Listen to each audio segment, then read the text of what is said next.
शुरू अल्लाह के नाम से जो बड़ा मेहरबान निहायत रहम वाला है। आइए चलते हैं आज की कहानी की जानिब। बचपन में तयशुदा रिश्ते बहुत कम रास आते हैं क्योंकि बच्चों के मिजाजों का पता नहीं होता। अम्मा जान को अपनी बहन से बहुत मोहब्बत थी, लिहाजा उन्होंने दूर अंदेशी से काम ना लिया, सिर्फ अपनी बहन की खुशी की खातिर मुझे खाला की फैली हुई झोली में डाल दिया। शादी के बाद पता चला शौहर अच्छे किरदार का ना हो तो शादी अजाब हो जाती है। वो रंगीन मिजाज शख्स था, मुझे अपने शौहर की मोहब्बत ना मिली बल्कि इसने मेरी जिंदगी अजीरन कर दी। मैं किस्मत पर शाकिर रहने वाली औरत थी, किसी से शिकायत न की। वक्त पलक झपकते गुजरने लगा। 2 बेटियों की मां थी, सोचा कि उनकी अच्छी परवरिश करने में अपने दुखों को भला देना चाहिए। अब नवाज तो ठीक होने से रहे कि वो उनमें से थे जिन्हें पोतरों के बिगड़े कहा जाता है। वक्त के साथ बच्चियां बड़ी हो रही थीं, मगर वो अपने बच्चों से भी लापरवाह रहे और मैं बच्चों की नेमत से मजीद सरफराज होती गई, यहां तक कि मेरे आंगन में 4 बच्चे खेलने लगे। अब मुझे शौहर के बारे में सोचने और कुड़ने की कब फुर्सत थी, ये बच्चे ही मेरी आंखों का नूर थे। मैंने सारी तवज्जो उनकी परवरिश पर लगा दी, ये फिक्र छोड़ दी कि कब मेरे घर का सरबरा घर से जाता है और कब वापस आता है।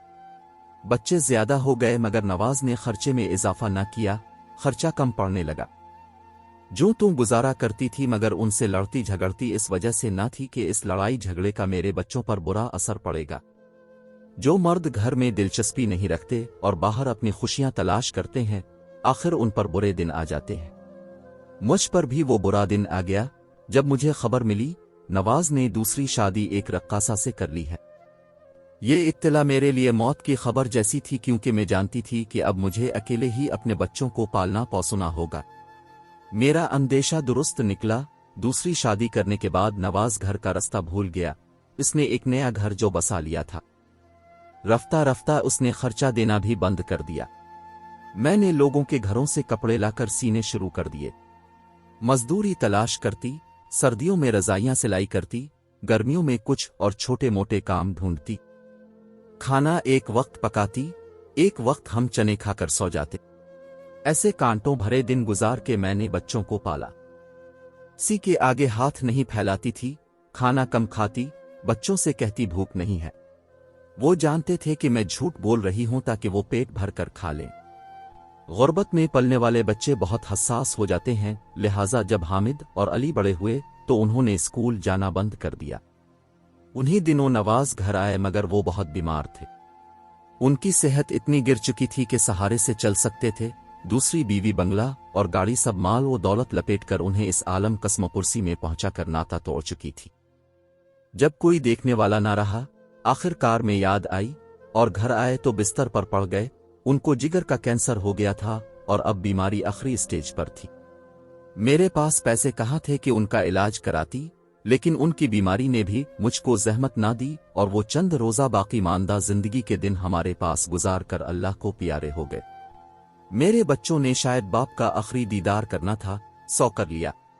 मेरे चचाजाद भाई की शहर में वर्कशॉप थी। मेरे बच्चों ने वहां जाना शुरू कर दिया ताकि काम सीख लें और 4 पैसे भी कमाकर घर ला सकें। जब उन्होंने पूरी तरह काम सीख लिया तो उनको रोज की उजरत भी मिलने लगी और घर का गुजारा चलने लगा। इन दिनों में बीमार रहने लगी थी, ज्यादा मेहनत नहीं कर सकती थी। बहुत गम होता था कि मैंने क्या सोचा था और मेरे बच्चे क्या बन रहे हैं।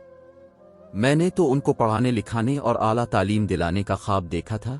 उनको डॉक्टर और इंजीनियर बनाना चाहती थी और ये वर्कशॉप में मिस्त्री बन रहे थे। अल्लाह का शुक्र है फिर भी मेरे बच्चे हुनरमंद तो हो गए हैं। बच्चे मुझे तसल्ली देते, गुर्बत तो इंसान को सड़कों पर भटकाती है, भिखारी तक बना देती है। हम फिर भी कोई काम तो सीख गए हैं। वो अपनी नन्ही सी अक्ल से मेरा हौसला बढ़ाते थे और मैं आंसू पूछ लिया करती थी। लेकिन मुझे उनको काम करते देखकर बहुत दुख होता था कि ये तो उनके पढ़ने लिखने और खेलने कूदने के दिन थे। बड़े बेटे को पढ़ने का बहुत शौक था। जब वक्त मिलता वो किताबें लेकर बैठ जाता। यूं अपनी हिम्मत से इसने प्राइवेट मैट्रिक कर लिया। उन्हीं दिनों मेरे ससुर के मामूजाद बच्चों का अहवाल पूछने आए। वो असर और रसूख वाले आदमी थे। हमारा हाल देखा तो रंजीदा हो गए। बोले, बेटी तुम चाहो तो मैं तुम्हारे बड़े लड़के को सऊदी अरब भिजवा दूं, वहां मेरे बेटे की वर्कशॉप है, ये उधर काम पर लग जाएगा। میں نے हामी بھر لی۔ انہوں نے کمال شفقت سے علی کو اپنے بیٹے کے پاس بھجوا دیا۔ یہ سب اتنی جلدی ہوا کہ مجھے کچھ سوچنے اور سمجھنے کا موقع نہ ملا۔ بیٹے کے جانے سے میں اداس تھی، لیکن پیٹ کا دوزخ بھرنے کے لیے قربانی دینی پڑتی ہے، سو میں نے بھی قربانی دی۔ چند روپوں کی خاطر جدائی کا دکھ برداشت کیا، وہاں محنت مزدوری سے جو معاوضہ ملتا علی گھر بھجوا دیتا۔ اس کی شبانہ روز محنت سے گھر کے حالات بدلنے لگے۔ تب میں نے حامد کو دوبارہ اسکول میں داخل کروا دیا تھا کہ یہ بھی کم از کم میٹرک پاس کر لے۔ سعودی عرب سے رقم آتی رہی، میرے گھر میں اب 2 وقت کی روٹی پوری تھی، اس لیے گھر میں سکون کی لہر دوڑ گئی۔ اب صبح و شام کی روٹی کی خاطر مجھ کو پاپڑ نہیں بیلنے پڑتے تھے۔ علی 4 سال تک مسلسل پردیس میں مشقت کرتا رہا۔ اتنی لمبی اس کی جدائی میں نے سہی کہ دل کمزور ہو گیا۔ بات بات پر آنسو نکل پڑتے تھے، دن رات اس کے لیے دعائیں کیا کرتی تھی۔ جب وہ واپس آیا تو ہمارے گھر میں خوشحالی آ چکی تھی۔ وہ اپنے ساتھ گھریلو آسائش کی چھوٹی موٹی اشیاء بھی لایا تھا۔ سچ ہے کہ جب بیٹے جوان ہو جائیں تو ماؤں کی فکریں کم ہو جاتی ہیں، اور وہ کماؤ ہو جائیں تو دکھ بھی گٹنے لگتے ہیں۔ اب ایک ہی فکر تھی کہ کب ان کا گھر آباد ہو اور میں ان کی خوشیاں دیکھوں۔ ان کے چہرے کی خوشی دیکھنے کو تو جی رہی تھی۔ میں نے اپنی پڑوسن کے سامنے دامن پھیلایا اور اس نے اپنی دونوں بچیاں میرے دونوں بیٹوں کے عقد میں دے دی۔ ان بہوؤں کے گھر آ جانے سے میری ویران زندگی میں رونق آ گئی۔ دونوں بہت اچھی اور خوش مزاج تھیں۔ انہوں نے آتے ہی گھر کو سنبھال لیا اور میری لڑکیوں کے بیاہ کی فکر میں لگ گئیں۔ ہماری سمدھن اچھی عورت تھی، اس نے میری بچیوں کے رشتے تلاش کرنے میں مدد دی، یوں میں اپنی لڑکیوں کو بیاہنے میں کامیاب ہو گئی۔ اسی دوران علی نے اپنے چھوٹے بھائی حامد کو بھی سعودی عرب بلوا لیا۔ 2 سال دونوں نے وہاں محنت سے کمایا اور میرا گھر بھر دیا۔ اب میرے پاس کسی شے کی کمی نہ تھی، اللہ نے پوتے بھی عطا کر دیے۔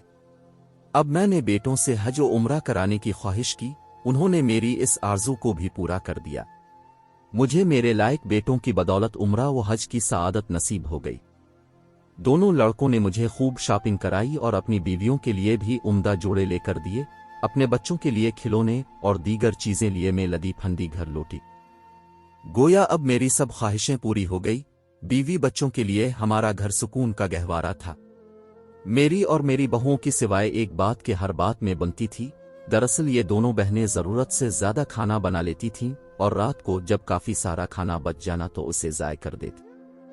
اس بات پر میرا جی جلتا اور میں بہت کرتی تھی۔ روزانہ ان کو سمجھاتی، کبھی پیار سے کبھی غصے سے کہ میری بچیوں، اس طرح کی لاپرواہی نہ کیا کرو، بچا ہوا کھانا پھینکنے سے رزق کی بے حرمتی ہوتی ہے اور ہمارا رازق اس بات سے ناراض ہوتا ہے۔ اس پر وہ کہتی کہ ہم بچا ہوا کھانا دینے کہاں جائیں، کوئی دروازے پر صدا دے کر لے جائے تو لے جائے، ہمارا بچوں والا گھر ہے، ہم سے اتنا ناپ تول کر کے کھانا نہیں بن سکتا۔ اپنے کچن ہم پر چھوڑا ہے تو اب آرام سے بیٹھی رہا کریں اور پکا ہوا کھانا ہاتھ میں ہم سے لیں۔ ہماری کھانے پکانے میں ہر روز کی یہ مداخلت چھوڑ دیں۔ میں 2-4 دن چپ رہتی، مگر پھر برداشت نہ کر پاتی تو کہہ بیٹھتی، کیوں اتنا سارا سالن بنا لیا، اتنی زیادہ بریانی پکا لی ہے، اب پھر اسے باسی کہہ کر پھینک رہی ہو، اللہ تعالیٰ ناراض ہوتے ہیں، ایسا نہ کیا کرو۔ اس بات سے وہ مجھ سے چڑھنے لگی تھیں، کبھی زبان نہ چلات تھی میرے سامنے، اب چلانے لگی، یہاں تک کہہ دیتی کہ کیونکہ اپنے تمام عمر غربت میں گزاری ہے، دانے دانے کو ترسنا پڑا، اب کا دل ایسا چھوٹا ہو گیا ہے، اب سے ہمارا کھلا کھانا پینا برداشت نہیں ہوتا۔ یہ آپ کی نیچر بن گئی ہے کہ ذرا ذرا سی چیز کو سمیٹ کر رکھنا، ہم سے یہ نہیں ہوتا۔ ہم ہمیشہ سے خوشحال گھر میں پلی بڑی ہیں، ہم کو ٹینشن ہوتی ہے۔ غریبی والی فطرت بہوؤں کا اس طرح کہنا مجھے بہت ناگوار گزرنے لگا تو میں نے معاملہ ان کی مرضی پر چھوڑ دیا اور زبان بند کر لی کہ یہ جانی اور ان کے کام، گھر تو اب انہی کا۔ میں کب تک جیوں گی، بس دل پر جتنا بوجھ ہوتا سے لیتی، مگر لب سی لیے۔ میرے بیٹوں کو سعودی عرب گئے کئی سال ہو گئے تھے اور اب وہ گھر کو واپس آ رہے تھے۔ میری اور گھر بھر کی خوشی کا کوئی ٹھکانہ نہیں تھا۔ میری بہو گھر کی صفائی میں لگی تھیں، اسے سجا سنوار رہی تھیں۔ ان کے بچوں کے باپ آنے والے تھے، انہوں نے کئی نئے جوڑے اپنے اور بچوں کے سلوائے تھے۔ جب علی اور حامد کی آمد کو ہفتہ رہ گیا تو ان کے بچوں نے اپنے باپ اور چچا کو خوش آمدید کہنے کے لیے غبارے خریدے اور گھر کے دروازے کو رنگ برنگی کاغذی پٹیوں اور پھولوں سے سجایا۔ وہ ایسے خوشی منا رہے تھے جیسے کہ گھر میں عید کا سما ہو۔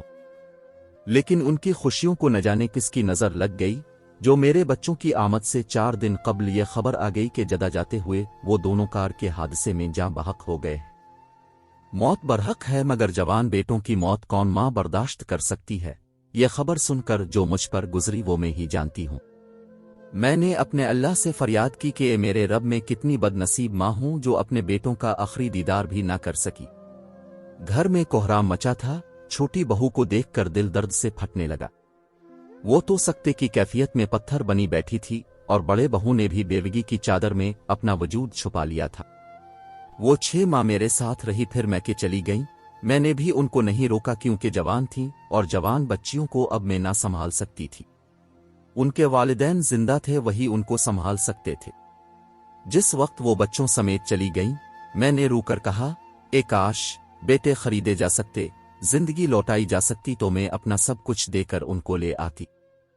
इतनी प्यारी बहुओं को इस तरह बेआसरा होकर घर से जाने न देती। लेकिन बेटे वो अनमोल दौलत हैं जो खरीदने से नहीं मिलते।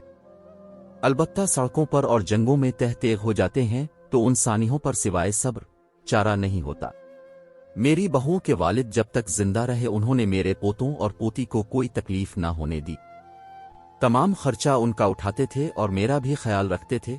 लेकिन उनके इंतकाल के बाद मेरी बहुओं पर भी वही दिन आ गए जो मुझ पर आए थे। उन्होंने भी मेरी तरह मेहनत मशक्कत शुरू कर दी। अपने बच्चे पालने के लिए इनकी किस्मत भी मुझ जैसी हुई। एक दिन मैं इनसे मिलने गई, मुझे अपने पोते नजर नहीं आए। मैंने उनके बारे पूछा कि फराज और सरफराज कहाँ हैं। बहू बोली, काम पर लगा दिया है, वो वर्कशॉप में काम सीखने गए हैं। ये सुनकर मेरा कलेजा कट गया। अपने बच्चों को जब मैंने काम सीखने को भेजा था, इतना कलक तो मुझे तब भी ना हुआ था जितना आज हुआ था। क्या उनको स्कूल से उठा लिया है? मैंने दुखी होकर बहू से सवाल किया। हाँ माँ जी, और हम क्या करते? स्कूल में पढ़ाने के लिए सरमाया चाहिए और कुछ काम सीख लेंगे तो कुछ कमा कर ले आएंगे। बहू ठीक कह रही थी, मुझे इसका तजुर्बा था।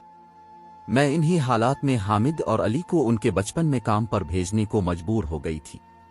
मेरी जिंदगी की तारीख एक बार फिर खुद को पोतों की सूरत हाल में दोहरा रही थी।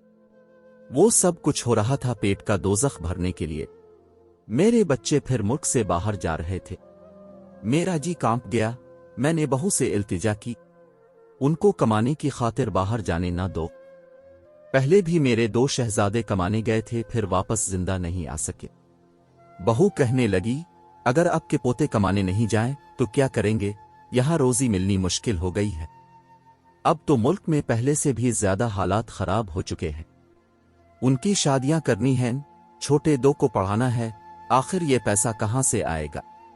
उनके नाना फौत हो गए हैं, वो होते तो आसरा होता। उनका कोई मामू भी नहीं है, बुरे दिनों में सिर्फ यही रिश्ते काम आते हैं। मैंने कहा अल्लाह ताला करम करे और जो दिन मुझे देखने पड़े और मेरे उन प्यारों को देखने पड़े वो किसी घराने को ना देखने पड़े। मेरी बस यही दुआ सब के लिए है। नाजरीन, ऐसी वीडियोस देखने के लिए हमारे चैनल को सब्सक्राइब करें। मुझे दीजिए इजाजत। खुदा हाफिज।